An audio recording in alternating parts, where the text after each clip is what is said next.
Okay, my name is Tammie, and I am a type A dissection survivor.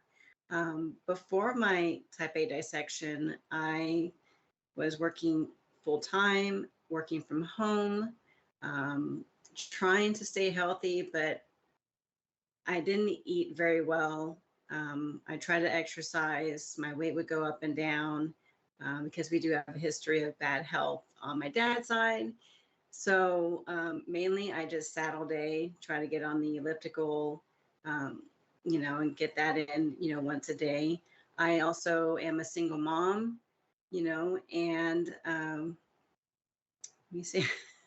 uh, pretty much my life was boring. I didn't go out much. It was just work, stay home, clean, take care of my daughter, and spend time with my mom. So it was pretty normal, nothing exciting in my life until November 21st of 2020.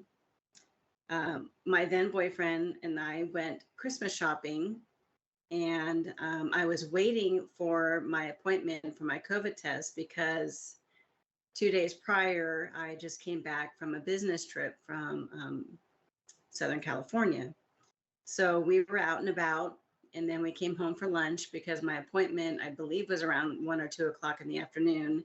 So we came home, and I ate the worst lunch ever. That's all I can remember is having a Coke, two English muffins, and salt and vinegar chips. And I sat down, and I had a sharp shooting pain up the left side of my head.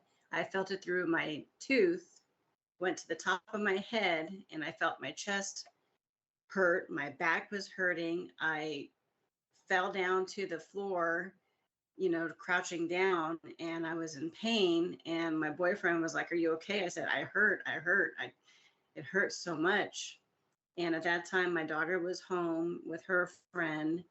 So my boyfriend carried me to the room, and I called Kaiser, the advice nurse. So while I was talking to them, I was laying down. I was like, okay, I'm not in so much pain. So I was talking to them. They said, "Does it hurt when you walk?" And I said, "Well, I don't know. Let me try it." So I went and around the bed, and it started hurting as soon as I started walking. And they said, "You need to come in right away." So, to my daughter, we were leaving. My boyfriend took me to ER, and this was during COVID, so he couldn't actually stay with me. So I was in the waiting room in pain, sharp pains in the chest, my back, and I just, I didn't know what was wrong with me. So they took me into the ER, and I was in that room doing multiple tests, and I believe I was there for about 4 hours. And they came back in, and the doctor says, "We need to do heart surgery." I cried. That was my first reaction. I cried so hard. And I called, my boyfriend, because if I would have called my mom would ask a million questions. And, he was told by the doctor and the nurses that they needed to, take me to Santa Clara because I was in Fremont, and they had to transport me. So on the way to the transport room, they're, making sure I'm okay. We're in the transport room. I have to take out all my piercings. They have to give me another COVID test. Still talking to my boyfriend on the phone. And it happened so fast. One thing, I'm in the room with all these wonderful nurses, and I'm in the ambulance. I didn't know what to think.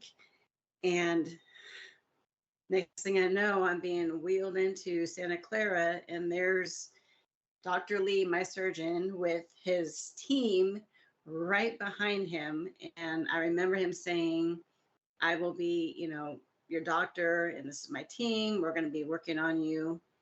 And we go into the room, and they're prepping me. And that's all I remember is that they were prepping me. Then I wake up with the nurses around me. I have these, IVs and things, a tube coming out of me, very groggy. and they were just wonderful. I mean, I was amazed. I never had a big surgery like that before. So the nurses made sure that I had to walk around the nurses station every day. I was actually in there for about 5 days, and they were wonderful. They took care of me. I was able to talk to my family through FaceTime, and it was just, sad because they couldn't be with me. Um, and I believe I was the youngest one in ICU because at that time I was 48 years old when it happened. And, it was just, it was like a dream. It really felt like a dream. And when I was able to leave on the fifth day, that was Thanksgiving Day. And I went home. I had a lot of support from my family. My mom lived next door at the time, and my boyfriend was there, my daughter, and I had to sleep on the couch because it hurt so much. I couldn't, get up on the bed. I only slept on my back. I had to get medications. Um, I believe for about a month, I had a nurse come by the house at least once or twice a week to take my blood, to check my blood pressure, to make sure I was okay, just, as a follow up. And at that time, too, I had a 1 week or 2 week follow up with my surgeon, Dr. Lee. And I know my mom told me what happened, but when it comes from the doctor, it really hit hard because he said that I died on the table 6 times. And that hit me hard. I was like, wow, that's wow. Um, it was just, wow, I can't believe I survived. I'm a survivor and I feel blessed, and I can't believe I'm here. And I'm thinking, oh my gosh, what would have happened if I died? And that was running through my head. And then I was also thinking, but I'm here. I'm alive. I'm here. Thanks to Dr. Lee and his team, I am here. So the recovery was, it wasn't that bad. My mom took care of me a lot. She read labels off of the food, because I had to be on a cardio diet. I couldn't have a lot of salt. So it was low salt, low sugar. I drank a lot of water. Everything had hardly any salt in it, no fast food. So I ate pretty good, just to follow the doctor's orders, and the diet that they want to put me on. So it was about a month. I wasn't working. So I was off of work for a month. And then my cardiologist in San Francisco, who is awesome, Dr. Nadiri, she followed up with me and gave me the rundown of what I can and cannot do. So I couldn't do much. I couldn't lift. I couldn't exercise. No alcoholic beverages. I had to just be, kind of just doing nothing because they didn't want you know, my area to tear again because it went from my aorta down to my right leg, which is still healing. So I went back to work in January. And because I work from home, it was a lot easier because all I did was sit all day and drink water and, make sure what I ate was healthy. So I just feel blessed. I see life differently. It's a, different perspective for me. I don't take life for granted anymore. I'm happy to be with my family, my friends, and it just makes me happy knowing that I'm still here, that I can continue, living life. And now I'm just more careful with what I eat and, my exercise. After a year, Dr. Nadiri did say I can exercise mild to moderate. I can have 1 to 2 alcoholic drinks, still no lifting. I have to be careful. But that made me feel better because I was back on my elliptical, mild to moderate, not crazy like I used to be. And I'm just very careful with the things I do in life. I need to make sure that I'm not overdoing it. And my mom always makes sure that I'm not overdoing it. So she has to remind me because I'm very stubborn and I like to do things on my own. But now I need help with stuff. So good thing for my mom and my daughter.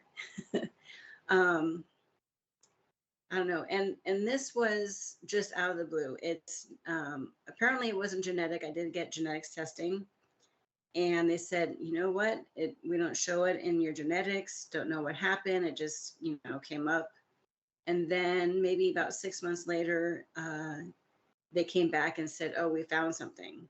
So your daughter needs to get tested when she's 25.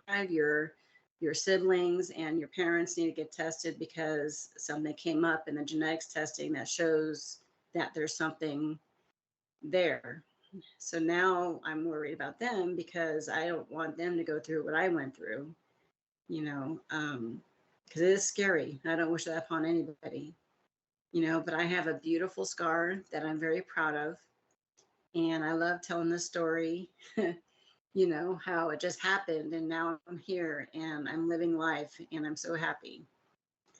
Um, I'm online on Facebook and social media for type A dissection and type B dissection survivors. And, it makes me happy to see that they meet their anniversaries and, that they're getting the help that they need. And the only thing I can say to them is, if you're a survivor, be positive, live life, be blessed, stay blessed, and, just look at it as you're here today, move forward, don't take life for granted, and listen to your doctor, go to your appointments, eat good, and, just, do your checkups, and just live life. That's it. Live life. I can actually say that now, and I'm very happy.